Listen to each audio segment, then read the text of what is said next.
bisa nanti Bapak masih ada istri? Iya. Masih. Nanti saya kasih tahu cara mijitnya ya. Ini teknik dasar. Ini sebenarnya buat yang lain juga Pak. Stroke itu sekarang tidak memandang usia. Anak muda juga sama kena. Kenapa? Makanan kita menyukai makanan yang mempercepat pengentalan darah. Karena enak. Nah, MSG gitu. Jadi darahnya mengental, terus terjepit seperti itu ya.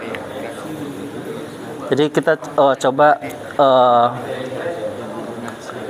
kayak tadi, siapa yang sering kesemutan gitu.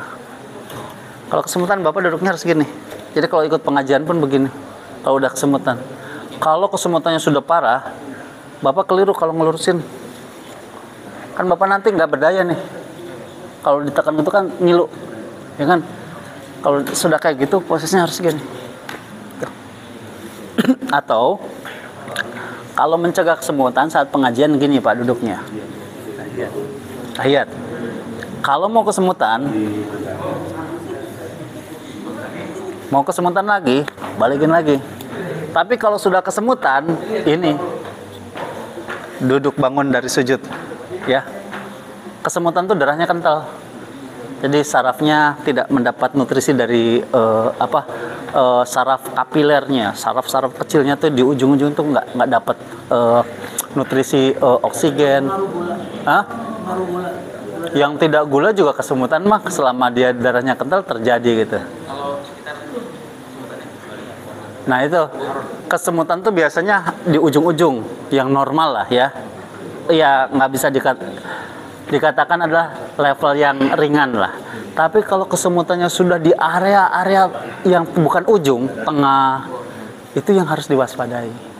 Gitu ya. Ya? Kenapa? Memang ada beberapa orang stroke itu dikatakan dia terkena stroke tanpa gejala. Tapi hampir orang stroke yang saya tanyakan sebelum terkena stroke, apa yang dirasa? Dia diingat-ingat, badan saya tidak nyaman.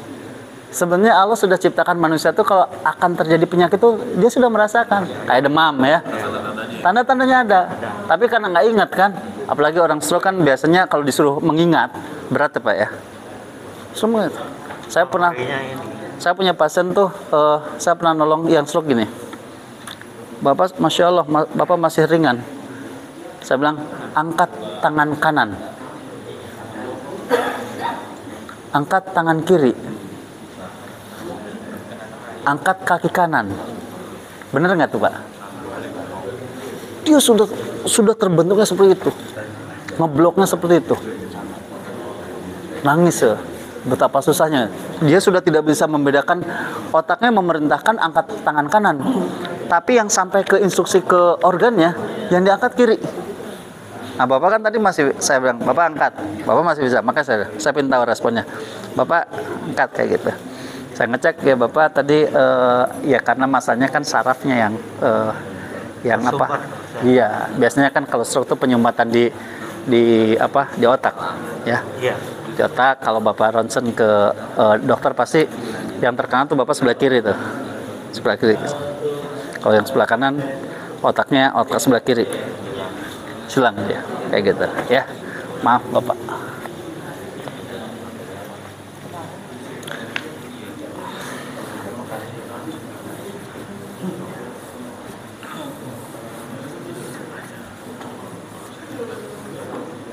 Sakit enggak? Enggak. Usia Bapak berapa? 68 ada? 67. Ya, itu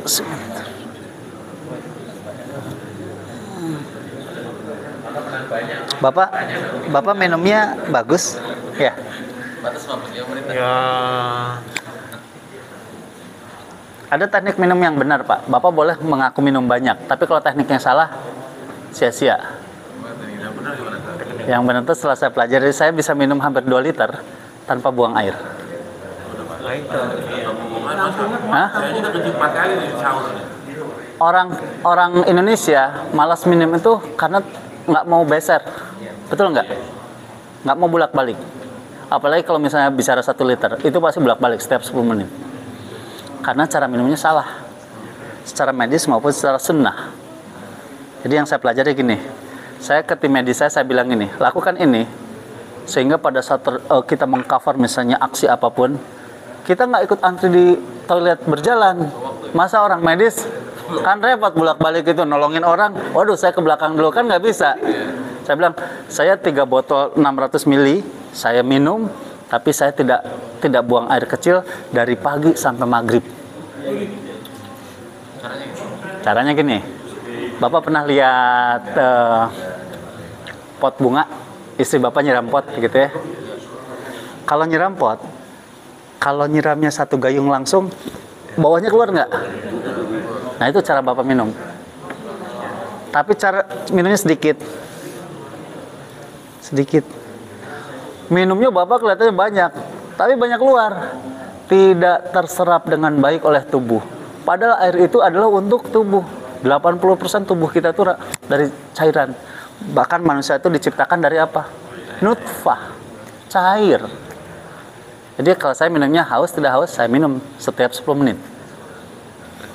Berarti kapasitas penyerapan yang banyak itu benar, karena Bapak sel-selnya kan terbatas, langsung nerima banyak langsung dibuang lewat urin. Kalau saya haus, Bapak kan pasti minum kalau haus, betul nggak?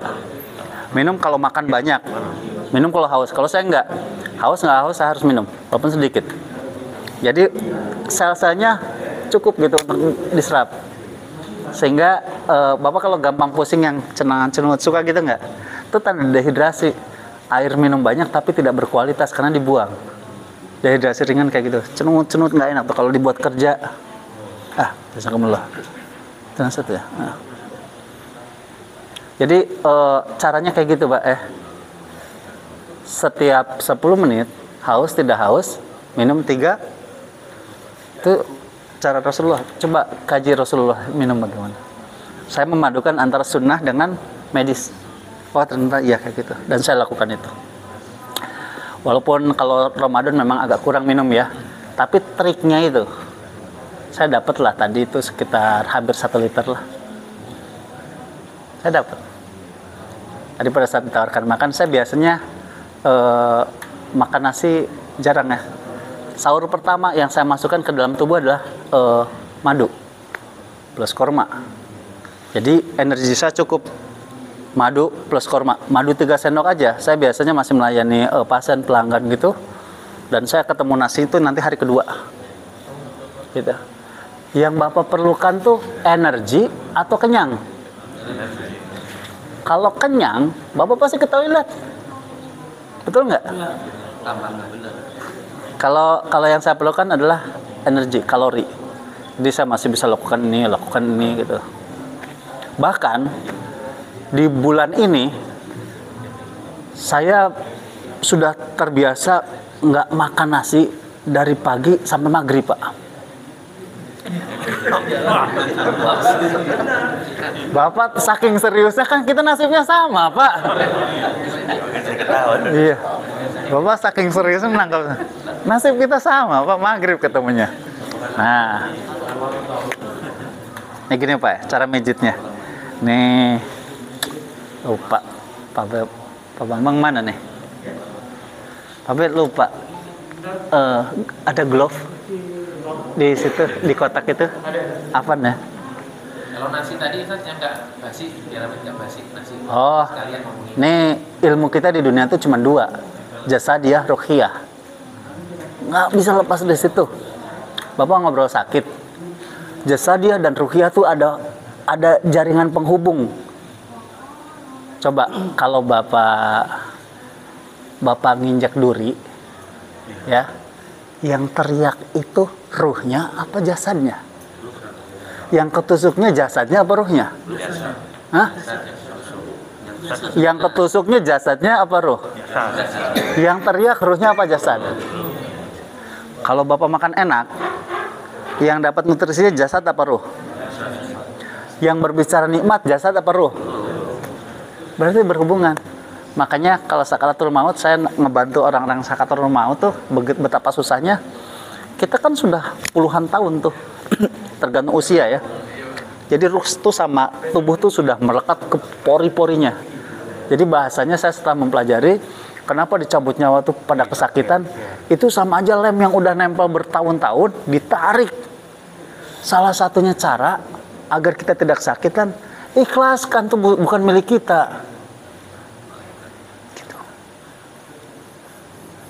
Jadi ya Allah, saya juga berpikir nanti gimana saya sakratul maut. Saya sudah mengatakan, ya Allah, ini bukan milik saya, ini milik Engkau gitu.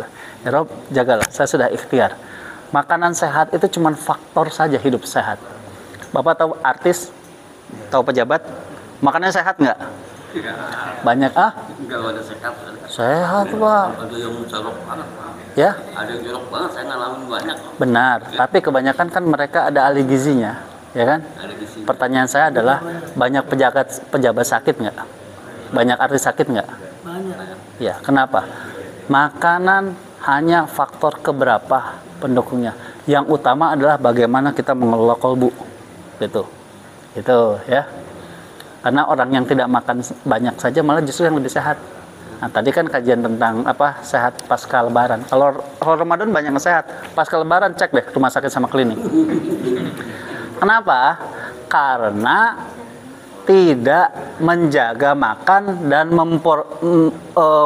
memperbanyak karbohidrat sama gula, jadi lemas.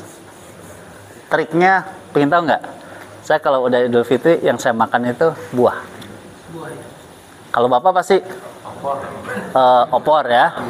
Udah gitu nastar ya. Nastarnya saya 3 Pak. Tapi nanti 1 jam lagi 3 lagi. Terus nanti silaturahim ke tetangga 3 lagi, ya kan? Nanti ke rumah keluarga 3 lagi. 12. Bisa 12 sehari. Anak. Pada saat tubuh itu banyak karbo dan gula, itu akhirnya menjadikan lemas. Jazakumullah. Jadi menjadikan kita lemas. Coba Bapak ya, Idul Fitri sekarang ya. Buah perbanyak. Ya. Terus Bapak makan buah. Tapi kan saya pengen kenyang, pisang. Pengen kenyang, alpukat. Pengen segar yang berair. Berarti buah aja Ustaz ya, nggak usah kue-kue Tuh, ya. lebih sehat. Bisa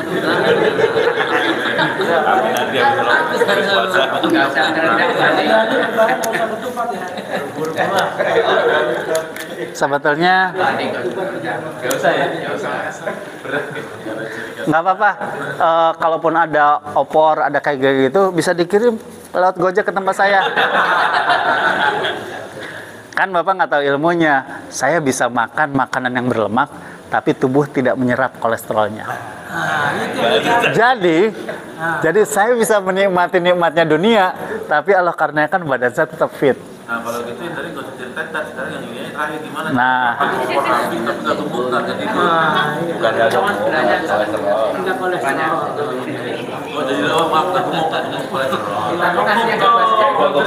oh, oke.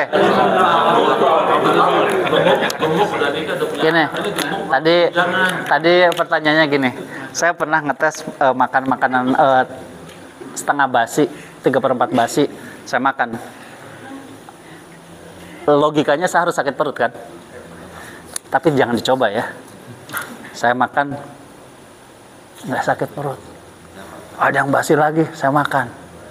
Saya harus saya ingin lebih yakin dengan ayat-ayat Allah. Ingat tadi, hidup di dunia itu adalah ruh dan jasad. Makanan busuk itu secara ilmiah bakteri. Itu hubungan ilmu jasadiah, bakteri.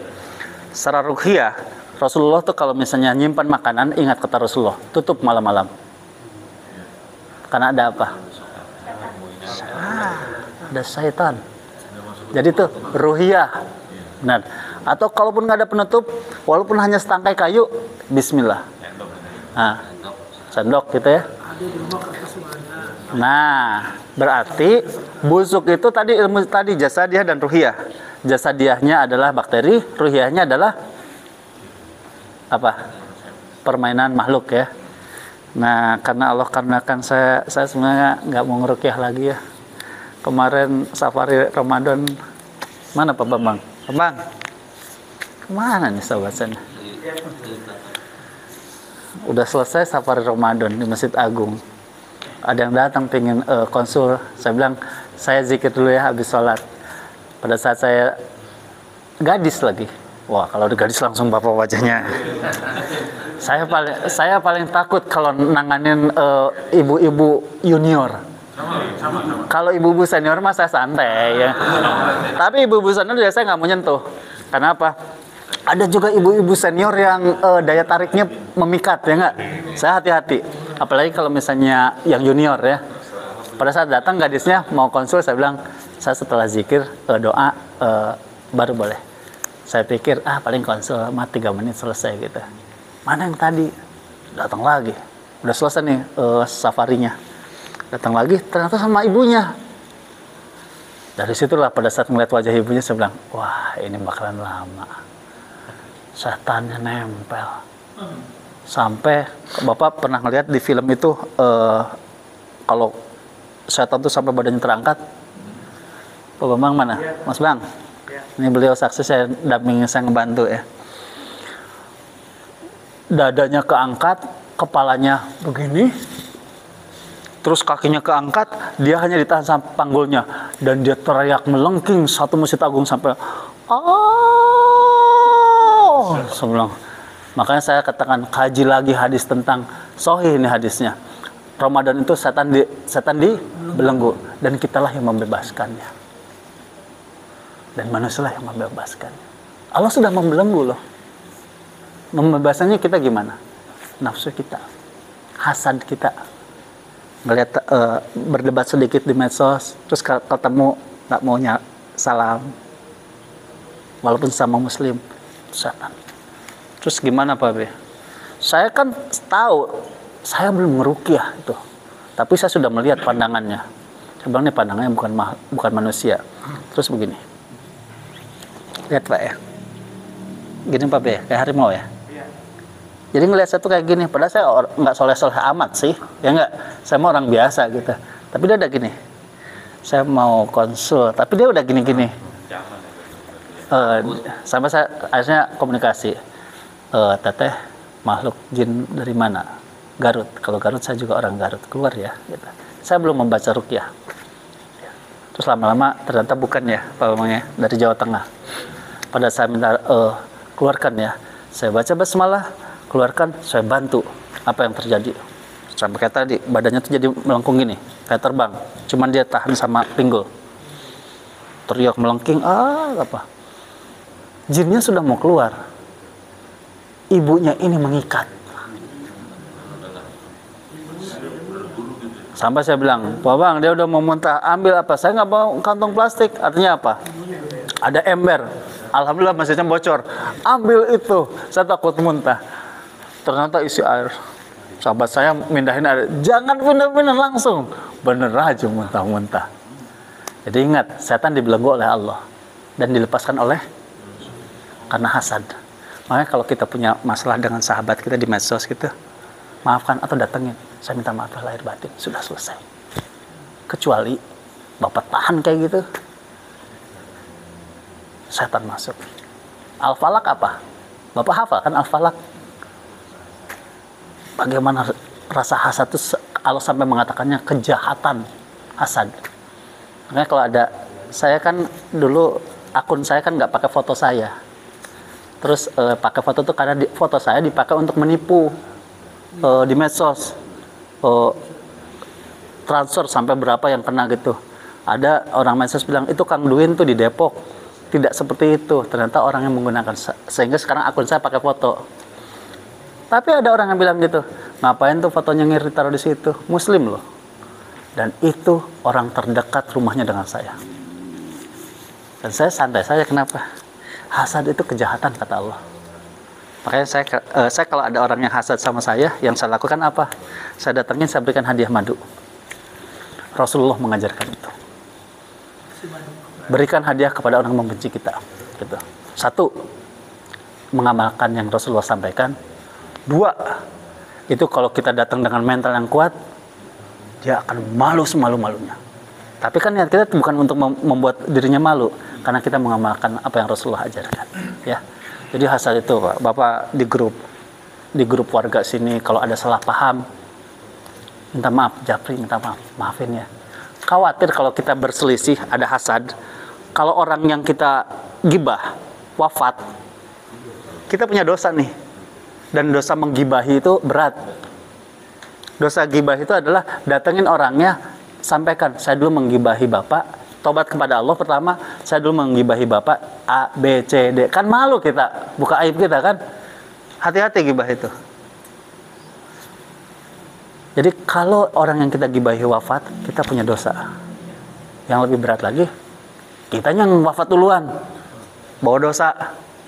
Jadi kalau ada selisih mah kayak gitu. Dan penyakit itu biasanya adalah kita mendem sesuatu. Maka tadi ada hubungannya antara jasa dia dengan ruhiyah. Jadi penyakit itu ada ujian, penyakit itu juga ada azab Allah. Ya, bersyukurlah orang Muslim itu dikasih ujian kayak gitu, dosa digugurkan. Allah tahu kebutuhan Bapak. Gitu. Sebagaimana anak saya diwafatkan umur 3,5 tahun. Allah tahu dosa saya banyak, dikasihlah tameng anak saya gitu. Jadi saya sedih, tapi setelah itu saya bilang, oh kalau kita tahu ilmunya seperti itu. Kemarin saya terlambat, macet sampai kurang lebih 5 jam lah ke Bekasi karena kita ke sana, diundang senang. Kenapa terlambat? Kok biasanya konsumsi yang kami siapkan dari pabrik itu, pabrik roti ya yang kami bawa untuk dibagi berbuka itu, biasanya sudah jadi. Ini kenapa nggak jadi? Ternyata Allah tunggu kita terlambat, ada donatur yang ingin memberikan bingkisan agar kita salurkan. Kalau saya nggak terlambat, kita berangkat, orang itu tidak ketemu, kita udah keburu berangkat. Iya, terlambatnya lama Pak. Sampai saya bilang, saya pada saat masih di Depok ngeliat macet seperti itu, ya Allah saya nyerah. Saya sebenarnya tidak bisa ngisi kajian di Bekasi. Macetnya luar biasa. Akhirnya sama teman-teman kita saya bilang, saya akan bacakan surat Al-Insyirah. Tolong tim yang datang ke sini, saya nggak bisa melanjutkan. Dibawalah sama tim. Masya Allah, sampai Bekasi 1 jam. Jadi saya kalau udah nyerah kayak gitu, pasrahkan sama Allah. Bapak nyerah, pasrahkan sama Allah. Allah nguji Bapak nggak sanggup. Ujian itu seperti kemasan. Ya, Allah nguji Bapak sakit ya. Ikhtiar, obatin. Cari orang yang tepat. Ya, obat itu tersebar banyak di muka bumi. Dokter, tabib, terapis itu tersebar. Tapi mohon sama Allah, Allah tunjukkan orang yang paling tepat untuk engkau sembuhkan penyakitku itu. Yang paling tepat. Kita bisa madu sunnah. Kalau Allah katakan bukan madu, obatnya nggak sembuh-sembuh tuh. Oh ternyata zaitun gitu. Kalau Bapak sudah pusing, sudah nyerah dengan ujian dari Allah, ya. Ini ujian banyak ya. Kita semua nih ya. Ini cara saya ya. Mau saya kasih tahu nggak? Kan Bapak pasti ngeliat saya, wah kayaknya nggak banyak masalah ya. Bapak nggak tahu aja, Bapak pegal juga kalau saya ceritain.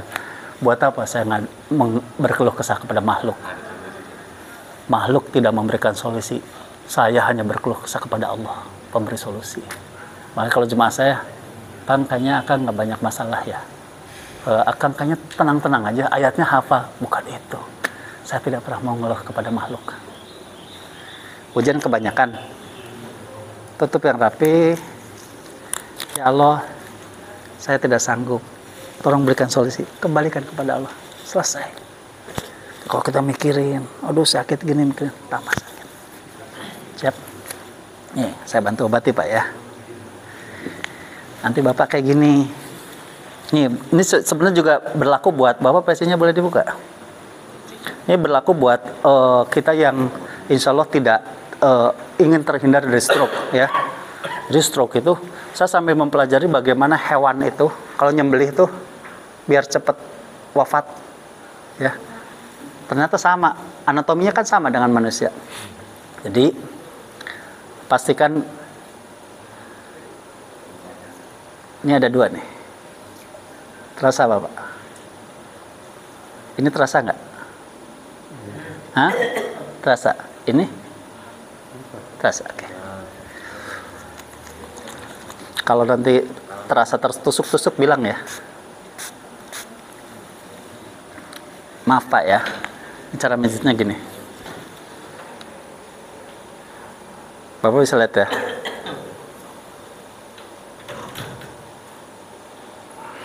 Masya Allah, Bapak ototnya kaku banget. Tapi nggak usah khawatir Pak. Jadi di belakang tulang kita, di belakang leher kita kan ada dua yang tebal tuh. Jalurnya aja tarik. Ya. Dua-duanya. Ke istri bilang gitu Pak, kalau bisa tiap hari ya.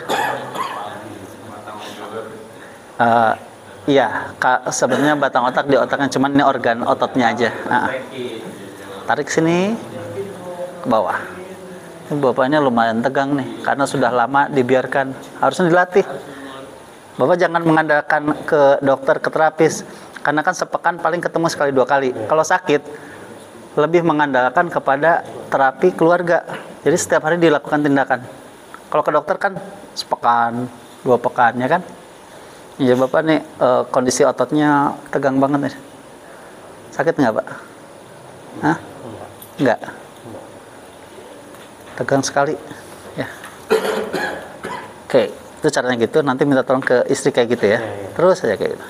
Nah Bapak bisa lakukan itu. Kalau yang sehat sendiri melakukannya adalah yang paling enak. Bapak kalau keramas, pegang kepala gini, tarik. Nanti Bapak kalau lagi banyak pikirannya, apalagi THR belum turun, ada nih ternyata ngeri THR juga ya. Jadi itu nariknya tuh enak gitu ya. Tapi kalaupun sudah enak, tetap aja berharap THR turun ya kan, biar lebih enak.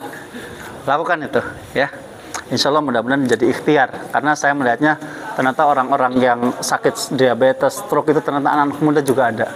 Saya pernah bantu nanganin tuh pemuda umur 24 diabetes ya, bahkan dan 12 tahun ya. Bapak kayak gitu ya, coba sini. Yakin Pak, Allah yang menyembuhkannya. Wa idza maridtu fa huwa yasfin. Di belakangnya sudah terasa panas nggak? Nggak. Babe,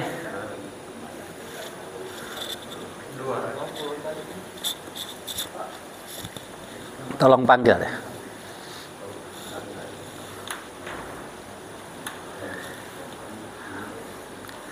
Di jok kedua, dari Kapten 04, jok kedua, di belakangnya tuh ada kawat yang kayak gini. Bawakan dulanya ke sini.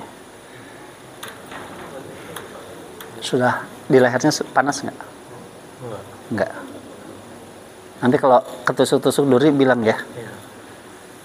Ini salah satu stroke kayak gitu Pak. Jadi saraf-sarafnya tuh tidak peka. Makanya tadi digituin kalau Bapak yang normal tuh kesetrum tuh. Dulu Bapak kesetrum, sekarang digituin tuh. Bapak kan pasti nganggep kesetrum tuh nggak sengaja kejedok meja kan. Itu ada tekniknya tuh kalau mau ngeluarin. Nah itu tekniknya gini. Kalau kita makan banyak, yang dikeluarkan apa sisanya? Kotoran. Kalau minum banyak yang dikeluarkan? Kalau banyak pikiran yang dikeluarkan? Banyak pikiran yang dikeluarkan istri saya Pak. Jangan gitu dong Pak. Kalau banyak pikiran yang dikeluarkan tuh listrik. Nah listrik itulah yang saya keluarkan. Dan itu bisa sengaja. Kalau Bapak ingin tahu caranya, saya gituin keluar nanti setrum deh. Hilang, bahkan sampai lupa utang, lupa istri gitu.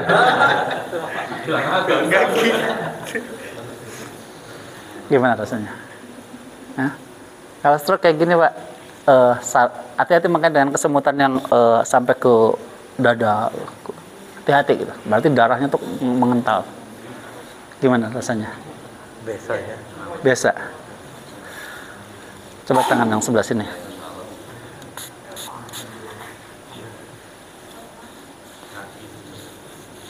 Nanti kalau ini ketusuk-tusuk bilang ya, Bapak tahan ini.